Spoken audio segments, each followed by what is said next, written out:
అబ్బాయిని చూడలేదా? ఇలాంటి వీడియోలో అబ్బాయిని అసలు చూడండి రా. ఈ ఒక్కసారికి అబ్బాయిని చూడరా.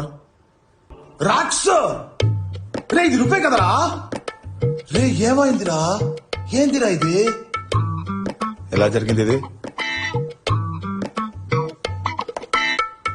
ఏ లైట్ తీసుకోరా, అబ్బాయి వీడియో ఒక ప్రాబ్లమా? రే ఏంద్రా ఇది? అన్యాయం ఉందిరా ఇది.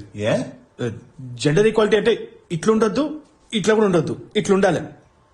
అమ్మాయిని వేరులాగా అబ్బాయిని వేరులాగా వేరు చేసి చూడకండి రా ప్లీజ్. ఆ వీడియో రిమూవ్ చేయొచ్చా ప్లీజ్? చెయ్యలేదంటూ అసలు ఏం లేదురా. Anything is possible. Hello Swiggy వచ్చేసారా?